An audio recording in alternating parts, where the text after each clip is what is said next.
Hello everyone, welcome to Alex coaching classes. So बच्चों, हम लोग पढ़ेंगे इस वीडियो में क्लास 10 का सिंपल पेपर। क्लास 10 का ये बेसिक मैथ का सिंपल पेपर है। इससे पहले मैंने 2 वीडियो और बनाए हैं जिसमें मैंने आपको इसी बेसिक सिंपल पेपर का क्वेश्चन नंबर 1 से 28 तक एक्सप्लेन किया है। इस वीडियो में क्वेश्चन नंबर 29 से स्टार्ट करेंगे। तो चलिए वीडियो का स्टार्ट करते हैं। अगर आप नए व्यूअर्स हैं तो चैनल को लाइक और सब्सक्राइब कर दीजिए, बेल आइकन को प्रेस कर दीजिए सो दैट कि आपको नए वीडियो का नोटिफिकेशन मिलता रहे। पहला क्वेश्चन नंबर 29 कह रहा है आपका, a circle touches all 4 sides of a quadrilateral A B C D, prove that AB plus CD is equal to AD plus BC। So सबसे पहले आपको एक क्वाड्रिलेटरल बनाना है। सपोज कीजिए कुछ इस टाइप से, और एक सर्कल जो इसके 4 साइड को टच करेगा, कुछ इस टाइप से समझ लीजिए। ये इसका सेंटर हो गया। नेमिंग कर देता हूं मैं A, B, C और D। देखिए ये जो पॉइंट टच कर रहा है इसका नाम रख लेते हैं P, ये हमारा Q, ये R और ये S। आप सबने पढ़ा होगा सर्कल में कि अगर एक ही पॉइंट से 2 टेंजेंट ड्रॉ किया जाए तो दोनों का लेंथ जो है वो इक्वल होता है। ये एक हमारा थ्योरम है, हम सबने पढ़ा है। सर्कल में आपने पढ़ा होगा कि एक पॉइंट से अगर 2 टेंजेंट ड्रॉ करते हैं सेम सर्कल पर तो दोनों इक्वल होंगे लेंथ में। ठीक है, तो आपको लिखना है given that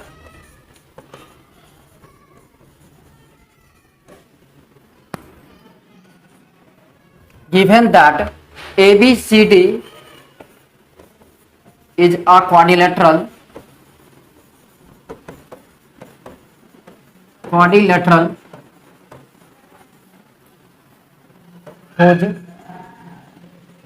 whose all 4 sides, ऐसे भी आप लिख सकते हैं, touches the circle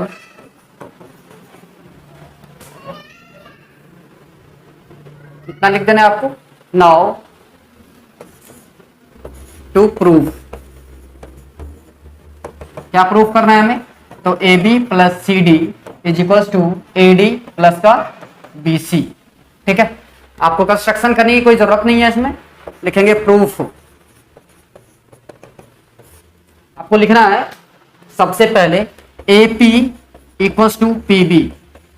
क्यों? Tangent from the same external point, sorry AP equal to AS, PB नहीं बच्चों, AP इक्वल टू AS।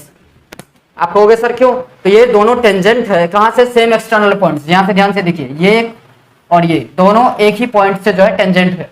ठीक है, जो P और S पॉइंट पे टच कर रहे हैं, तो AP इक्वल टू AS। आपको लिखना है tangent from same external point A, from same external point A। Clear? ऐसे ही सिमिलरली दूसरा जो हम लिखेंगे, तो दूसरा हमारा यहां से देखिए B पॉइंट से आपको 2 दिख रहे होंगे, क्या क्या, तो PB is equal to BQ या BP इक्वल टू BQ भी आप लिख सकते थे। रीजन सेम है, tangent from the same external point B। आपको रीजन सेम लिखना है, एक ही जगह पर B लिख देना है। सिमिलरली आप लिखोगे CR इक्वल टू CQ, और इक्वेशन, ये इक्वेशन 1, ये इक्वेशन 2, ये हो गया आपका इक्वेशन 3, और एक और होगा बच्चों, वो होगा DR is equal to DS, ये इक्वेशन नंबर 4।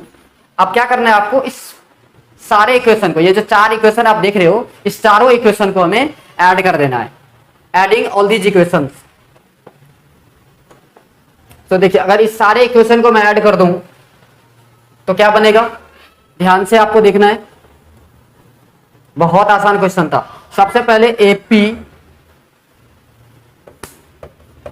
प्लस PB या BP लिखिए आप, प्लस CR प्लस DR, सबके लेफ्ट हैंड साइड को हमने ऐड कर दिया, is equal to AS plus BQ plus CQ plus का DS। क्लियर है? अब देखिए AP प्लस BP, इस दोनों को हम ब्रैकेट में लिख रहे हैं, प्लस CR प्लस का DR is equal to AS plus का ds, इस दोनों को एक साथ रखना है आपको। क्लियर?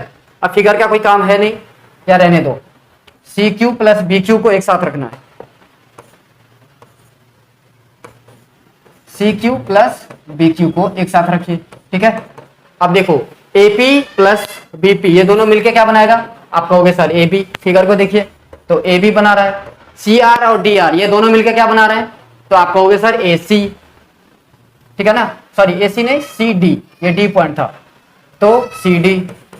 यहां पर देखिए ए एस और डी एस ये दोनों मिलके क्या बना रहा है, A D, plus C Q और बी क्यू मिला के क्या बना रहा है, बी सी। यही हमें प्रूव करना था, यहां पर लिख देंगे आप प्रूव्ड। क्लियर? समझ में आया? बहुत आसान क्वेश्चन था और ये बहुत बार एग्जाम में पूछा जाता है, सो आपको ध्यान रखना है। चलिए नेक्स्ट क्वेश्चन, क्वेश्चन नंबर 30 है आपका, cosec theta minus cot theta का होल स्क्वायर। हमें प्रूव करना है 1 माइनस कॉस थीटा और 1 प्लस कॉस थीटा। यहाँ पे थीटा बच्चों रिमूव हो गया, तो बहुत आसान है। ये 8.4 का क्वेश्चन नंबर 5 का 5वें क्वेश्चन का फर्स्ट पार्ट है। तो इस टाइप के क्वेश्चन में सबसे पहले आपको लिखना होता है LHS, left hand side, cosec theta minus cot theta इसका होल स्क्वायर। अब आप कॉसेक थीटा को लिख सकते हैं 1 अपॉन में sine theta. Clear? Minus cot theta को लिख सकते हैं कॉस थीटा अपॉन में साइन थीटा। होल स्क्वायर है तो बच्चों होल स्क्वायर लगा दो। अब आप फ्रैक्शन का सब्ट्रैक्ट करोगे, एलसीएम आएगा sine theta 1 minus cos theta, इस पूरे का होल स्क्वायर। क्लियर? इतनी बात आ रही है समझ में? अब आपको क्या करना है, 1 माइनस कॉस थीटा जो है होल स्क्वायर और साइन स्क्वायर थीटा लिख सकते हो आप। अब साइन स्क्वायर थीटा के जगह पे आप लिख सकते हो 1 माइनस कॉस स्क्वायर थीटा, क्योंकि आप सबने फॉर्मूला पढ़ा होगा sine square theta plus cos square theta 1 होता है। सो 1 माइनस कॉस थीटा इसका होल स्क्वायर, और इसको आप लिख सकते हो 1 माइनस कॉस स्क्वायर थीटा। अब देखिए 1 को हम 1 का स्क्वायर भी लिख सकते हैं, ये जो 1 आप देख रहे हो इसको हम क्या लिख सकते हैं, तो 1 का स्क्वायर भी लिख सकते हैं, कोई फर्क नहीं पड़ेगा। तो A square minus B square, formula होता है A plus B A minus का बी, तो आप लिखोगे 1 माइनस कॉस थीटा इसका होल स्क्वायर और नीचे 1 प्लस का कॉस थीटा इंटू 1 माइनस का कॉस थीटा। अब देखिए 1 माइनस कॉस थीटा से ये स्क्वायर कट जाएगा, तो बचा क्या, 1 माइनस का कॉस थीटा बाई 1 प्लस का कॉस थीटा। यही हमें प्रूव करना था, equals to RHS, proved. I hope आप लोगों को समझ में आया होगा ये कंसेप्ट। नेक्स्ट क्वेश्चन है आपका क्वेश्चन नंबर 30 का ही और पार्ट है बच्चों। हम जो क्वेश्चन सॉल्व कर रहे थे उसका एक और पार्ट भी यहाँ पर दिया है, कह रहा है prove that sec A into 1 minus का साइन ए और into sec A plus tan A equals to 1। ये रहा आपका क्वेश्चन। तो बहुत आसान, सेक ए को आप क्या लिखोगे 1 अपॉन में cos A. Clear? 1 minus sine ए वो एज इट इज आपको रहने देना है, इसको कुछ नहीं करना। सेक ए प्लस टेन ए, सेक ए को लिख सकते हो 1 बाय कॉस ए और प्लस टेन ए को हम लिख सकते हैं sine A by cos A. Clear? Okay, अब देखिए 1 by cos A into 1 minus का साइन ए, इसको फ्रैक्शन का आप ऐड करोगे तो ये बनेगा 1 प्लस का sine A by cos A. Clear है? अब देखिए 1 minus sine A 1 plus sine A plus B A minus B, बच्चों ये होगा 1 का square minus sine square A, और नीचे कॉस कॉस को आप मल्टीप्लाई करोगे तो कॉस स्क्वायर ए हो जाएगा। 1 का स्क्वायर 1 ही होता है, अभी पिछले क्वेश्चन में ही आपको बताया था, इस 1 का स्क्वायर 1 ही होगा। अपने 1 माइनस साइन स्क्वायर ए कॉस स्क्वायर ए होता है, ये तो सबको पता है। तो आप लिखोगे ऊपर वाले का कॉस स्क्वायर ए और नीचे भी कॉस स्क्वायर ए, दोनों का आप डिवाइड करोगे तो 1 आएगा। यही हमें प्रूफ करना था, बहुत आसान क्वेश्चन था। चलिए next question number 31। Question number 31 है आपका, प्रोबेबिलिटी से लिया गया क्वेश्चन है, बहुत आसान क्वेश्चन होगा, प्रोबेबिलिटी चैप्टर ही आसान है। कह रहा है a bag contain 6 red ball 4 black ball and some white ball. अब देखिए यहाँ पर व्हाइट बॉल कितने हैं ये पता नहीं है, बोल दिया है सम व्हाइट बॉल, एक क्लू छोड़ दिया आप लोगों को। Find the number of white balls in the bag, हमें व्हाइट बॉल निकालना है बैग में कितने हैं। If the probability of drawing a white ball is 1/3, white ball जब ड्रॉ करते प्रोबेबिलिटी निकाला गया है तो कितना आ रहा है 1/3। सो हम लेट कर लेंगे, let the number of white ball, number of white ball is equal to x। ठीक है बच्चों, तो टोटल नंबर ऑफ बॉल कितना होगा, total number of ball is equal to, ये देखिए 6 रेड है और 4 ब्लैक है, 4 ब्लैक है, तो 6 + 4 कितने हो गए 10, और x हमने व्हाइट बॉल माना तो 10 प्लस का x। ठीक, अब हम according to formula probability of getting white ball PW equal to क्या होगा, PW वो इंस्टीट्यूट है वो मत समझिएगा आप लोग, PW मतलब probability of getting white ball, तो PW ये होगा आपका x अपॉन में 10 प्लस का x। अब ये आपको दे दिया है कितना, तो 1/3, so 1/3 is equal to x by 10 plus का x। क्रॉस मल्टीप्लाई कर लेना है आपको, सो 3 को x से मल्टीप्लाई करोगे तो 3x is equal to 10 plus का x, x को लेफ्ट हैंड साइड लाइए तो 3x minus x equal to 10, so 2x equal to 10, 2 1 जा 2, 2 5 जा 10। सो व्हाइट बॉल की संख्या कितना है बच्चों, नंबर ऑफ व्हाइट बॉल कितना आया 5। ठीक है, देन कह रहा है how many red ball should be remove from the bag, bag से कितने सारे रेड बॉल को रिमूव किया जाए for the probability of drawing a white ball to be 1/2, तो सो दैट कि व्हाइट बॉल की प्रोबेबिलिटी क्या हो जाना चाहिए 1/2। ठीक है, बात समझ में आ रही है। अच्छा, तो आप देखिए टोटल कितने बॉल हो गए, अगर व्हाइट बॉल को जोड़ ले तो 15 हो गए। ठीक है, अब हम सपोज करते हैं कि एक्स बॉल को रिमूव कर लेते हैं सेकंड वाले पार्ट के लिए। सेकंड वाले पार्ट को ध्यान से समझना है, देखिए सेकंड वाले पार्ट को ध्यान से समझना है। अब हम सपोज करते हैं कि हम एक्स बॉल को रिमूव कर रहे हैं, ठीक है, तो टोटल बॉल कितने बचेंगे, आप कहोगे सर 15 माइनस एक्स बचेगा, 15 माइनस का एक्स बचेगा टोटल। एक्स बॉल को हमने रिमूव कर दिया, कौन से बॉल को, रेड बॉल को, एक्स रेड बॉल को हमने रिमूव किया है यहाँ पर। ठीक है, तो probability of getting red ball equals to कितने, कितने रेड बॉल थे, तो 6 रेड बॉल थे, तो 6 अपॉन में टोटल कितना 15 माइनस एक्स। अब इसकी प्रोबेबिलिटी क्या बोला था 1/2 होना चाहिए, सो 1/2 इज इक्वल टू 6 अपॉन में 15 माइनस का एक्स। क्लियर है, अगेन क्रॉस मल्टीप्लाई कीजिए, सो 6 2 जा 12 इज इक्वल टू 15 माइनस का एक्स। अब x को बाएं तरफ लाना है लेफ्ट हैंड साइड, और 12 को आप राइट हैंड साइड ले जाइए, सो x इक्वल टू आएगा आपका 15 माइनस का 12, तो कितना आएगा 3। इसका मतलब ये कि उस बैग से अगर 3 रेड बॉल को हम रिमूव कर दें तो हमारा प्रोबेबिलिटी कितना आ जाएगा 1/2। क्लियर, समझ में आया। चलिए, सो ये था बच्चों सेक्शन डी हमारा कंप्लीट हो गया, सॉरी सेक्शन सी कंप्लीट हुआ, डी नहीं हुआ, डी अब हम स्टार्ट ही करने वाले हैं। ये रहा सेक्शन डी का पहला question.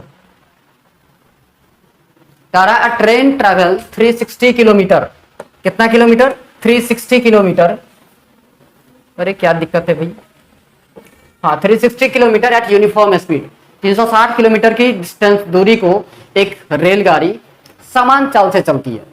If the speed had been 5 kilometre for more, अब उसी ट्रेन की स्पीड को अगर 5 किलोमीटर प्रति घंटा बढ़ा दिया जाए, it would taken 1 our less, तो क्या करता है 1 घंटा कम लेता है, पहले जितना टाइम ले रहा था उससे कितना 1 घंटा कम लेता है। तो आपसे पूछ रहा है find the speed of the train, तो स्पीड क्या है, ट्रेन की स्पीड क्या है, बहुत आसान क्वेश्चन, आई होप आप लोगों को समझ में आया होगा। अब हम इसका सॉल्यूशन देख लेते हैं। सबसे पहले हम लेट करेंगे, let the speed of train be x, let the speed of train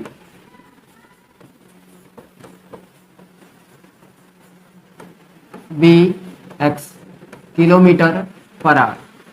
अब बच्चों देखो डिस्टेंस कितना गिवन था, तो डिस्टेंस गिवन था 360 किलोमीटर, टाइम निकालोगे आप, इसको t1 ले लेते हैं, तो कितना आएगा 360 डिस्टेंस अपॉन में speed. Clear, now speed is increased by 5 kilometre per our, लिख दोगे आप, चाहो तो लिख सकते हो आप, speed is increased by 5 kilometre per our, so new speed, तो बच्चों 5 किलोमीटर पर आवर अगर बढ़ा दिया जाए तो नया स्पीड क्या होगा, आप कहोगे सर x प्लस का 5 किलोमीटर पर आवर होगा, बिल्कुल सही। अब देखिए स्पीड हमें मिल गया, डिस्टेंस कितना कवर करना है, सेम डिस्टेंस है, डिस्टेंस में कोई चेंजिंग नहीं, डिस्टेंस कितना, तो 360 किलोमीटर। अगेन टाइम निकालिए t2, तो कितना लगेगा बच्चों 360 अपॉन में x प्लस का 5। क्लियर है, अब कह रहा था क्या कि इस दोनों टाइम में डिफरेंस कितना है, 1 आवर का। दोनों टाइम में डिफरेंस कितना है, 1 आवर का। तो आपसे पूछा जाए कि ज्यादा टाइम कौन लेता होगा, तो ऑफकोर्स जब स्पीड बढ़ाया नहीं था तो ये ज्यादा टाइम लेगा, ठीक है ना। तो इस दोनों को माइनस कर दीजिए, तो 360 अपॉन में x minus 360 by x plus का 5 इज इक्वल टू कितना, 1। आप एलसीएम लोगे तो x इंटू एक्स प्लस का 5 एलसीएम आएगा। क्रॉस मल्टीप्लाई कर दी, 360 को कॉमन निकाल लो, अब क्रॉस मल्टीप्लाई करो तो x प्लस 5 माइनस का x आ जाएगा, क्लियर, इक्वल टू 1। अब देखिए plus x minus x cancel, 360 को आप 5 से मल्टीप्लाई करोगे तो 1800 आएगा, और इसको मल्टीप्लाई करना है तो एक्स स्क्वायर प्लस का 5x is equal to 1। Cross multiply कर दीजिए तो एक्स स्क्वायर प्लस का 5x प्लस का 1800 इज इक्वल टू 0।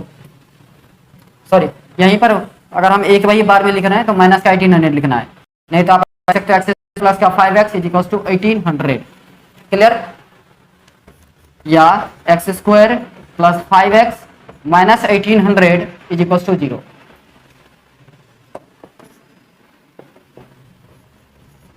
ये आपका एक क्वाड्रेटिक इक्वेशन आ गया। अब इस क्वाड्रेटिक इक्वेशन को आप चाहो तो क्वाड्रेटिक फॉर्मूला लगा के सॉल्व कर सकते हो, या फिर आप चाहो तो फैक्टराइजेशन मेथड यूज कर सकते हो। अब ये डिपेंड करता है आप पे कि आपको कौन सा मेथड बहुत ही इजी तरीके से, अच्छी तरीके से आता है, ठीक है, वो डिपेंड करता है आप पर। चलिए हम क्वाड्रेटिक फॉर्मूला यूज नहीं कर रहे हैं यहाँ पर मैं फैक्टराइजेशन मेथड यूज करने वाला हूँ। तो फैक्टराइजेशन मेथड में क्या करते हैं, फर्स्ट और लास्ट को मल्टीप्लाई किया जाता है। तो एक्स स्क्वायर को अगर मैं 1800 से मल्टीप्लाई करूं तो 1800 एक्स स्क्वायर आएगा। अब 1800 का एलसीएम निकाला जाता है, तो उसे 900 अगेन टू 450 अगेन टू 225, 3 से 75 अगेन 3 से तो 25, देख रहे हो आप, 5 से 5 5 जा 25, ये हमारा एलसीएम आया। अब यहां से दो ऐसे नंबर हमें ढूंढना है जिसको प्लस माइनस करने के बाद 5x आए, तो ये नंबर मिलेगा आपको 45। ये देखिए 2 2 जा 4, 4 2 जा 8, इस तीनों का मल्टीप्लाई कीजिए और 5, तो ये कितना आएगा 40। अब रेस्ट क्या बचा, तो रेस्ट बचा है आपके पास 3 3 जा 9 और 9 5 जा 45। तो यहाँ पर देखिए ये दो नंबर है जिसको हम सब्ट्रैक्ट करेंगे तो 5 आएगा, मिडिल टर्म आएगा, और मल्टीप्लाई कर देंगे तो कितना आएगा 1800, क्लियर है। चलिए आगे बढ़ते हैं फिर।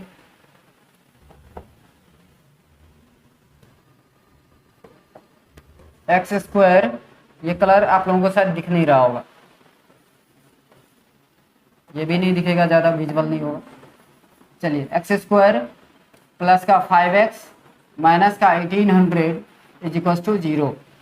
सो एक्स स्क्वायर प्लस का 45x माइनस का 40x माइनस का 1800 इज इक्वल टू 0।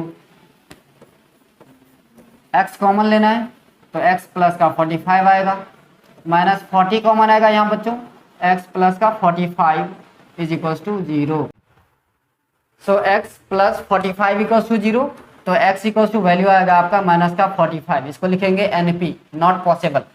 किसी भी ट्रेन की स्पीड जो है वो निगेटिव नहीं हो सकता, ठीक है, तो ये खत्म। दूसरा x माइनस 40 इक्वल टू 0, तो x का वैल्यू कितना आएगा 40 किलोमीटर पर आवर, यही आपका आंसर है, क्लियर, समझ में आया आप लोगों को। सो ये था बच्चों क्वेश्चन नंबर 31 सेक्शन डी का फर्स्ट पार्ट।